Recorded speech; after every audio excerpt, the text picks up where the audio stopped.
So the CBN governor said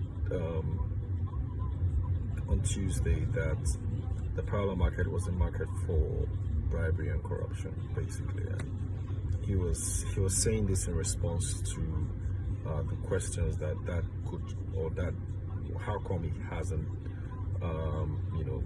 devalued the currency further in line with the price, the exchange rate in the parallel market.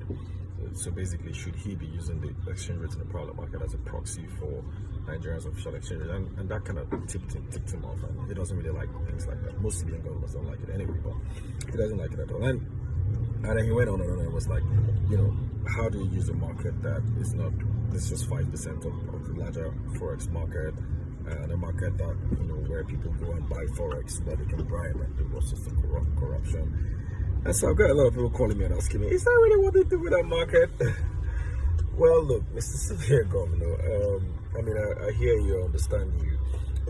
Perhaps maybe that's some people use that market for bribery and corruption, but a lot more people use that market, to source FX for legitimate reasons. People use that market to source FX to import things. People, source FX in that market to, pay for medical tourism, or to, sponsor a child abroad, or to pay for their school fees, or to purchase item online, or to even invest in general, like in foreign stock markets, or to invest in cryptocurrencies. So those are all legitimate businesses, and the reason why people do this is because they can't access Forex, in the official market. And I understand that, we can't sort of dollarize this economy. That's fine. That makes perfect sense. But you can at the same time try to paint everyone with the brush of corruption, right? Because it's not everyone that, goes into the market to do corrupt stuff. I think what, he should more than address and keep addressing is that, for Nigeria to be a self-sufficient and self-sustaining country, we've got to also reduce our reliance on foreign stuff, and that's fine and that's clear. But at the same time, you also need to have a healthy foreign exchange market where, prices are not, totally dependent on the CBN.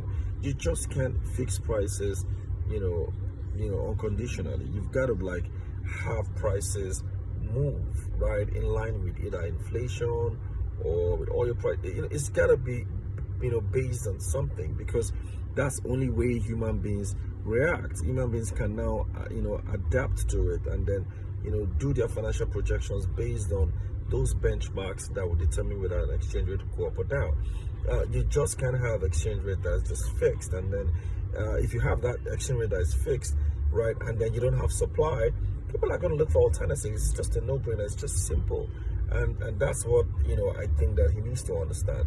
It's not by characterizing the market as black market, or, as it's rightly called, or saying that it's corrupt, or is where they do bribery. I think that's just all wrong. It doesn't just come off well. Now, what is clear is that there's a reason why that market exists.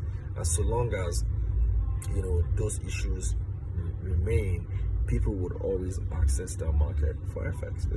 Have you not wondered why people don't go to that market for any other thing? Black markets are always there when you don't have supply in anything, any product.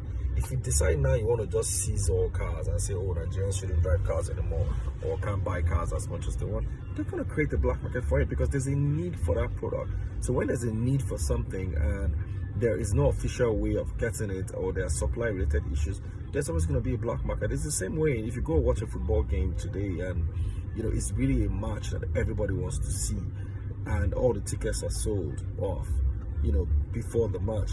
On the match day, there's going to be a black market, because people who bought those tickets are going to be selling that at an arbitrary price, because there is a supply gap, and that's just pure economics.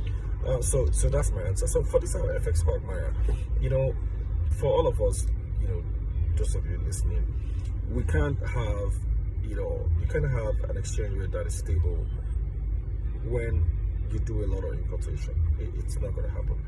Then you can't have low inflation rates when you continue to have a devaluation, right? Because if you don't want an exchange rate that is stable, but you still want to import stuff, then your currency is gonna mostly be devalued all the time, and inflation rate would always go up, and price of goods and services will go up. So you can't have it always. Now, can you have a situation where you don't import as much as you do, but you're gradually exporting stuff?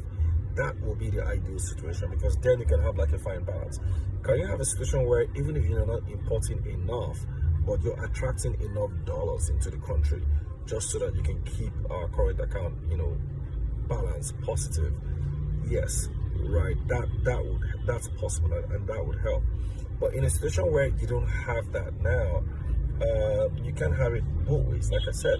So I guess it's really for the government to please, open up the economy, do what you need to do to get foreign investors to get back into this country. I know that a lot of them are also out because of COVID-19, but we can actually attract them, get them back in if a lot of the policies that we have are favorable, right? And then you see them come in. A lot of the push for local production and all that, it's good, but I think that it's gotta be graduated. The way it is designed today is just too painful for Nigerians to bear. It's really, really, really painful, and nobody is seeing enough data. I've always asked that question: when is the CBN going to give us data and say, "Oh, look, since the border has been closed by the NG, this is how much we have saved FX-wise. This has been the impact on the economy. This has been, what we have avoided in terms of the recession. Maybe the recession could have been bigger, but because we're looking what this is done. This is how many jobs it has created or saved." So all this kind of data kind of like help with the narrative, and we're not seeing any of that data at all. And that's basically what I think the CBN and the people who manage this economy should be doing for all of us. So in a nutshell, I think that in terms of the CBN and the management of the forex, and for all of us, we all have a role to play here. But what is key is that you can have it all. You can have it all.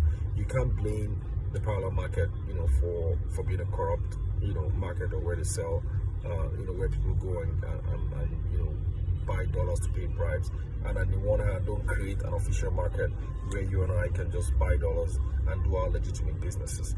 You can't have it both ways. So at the same time, you can't expect to have normal inflation or cheaper goods and services when everything we do is imports. You can have it both ways.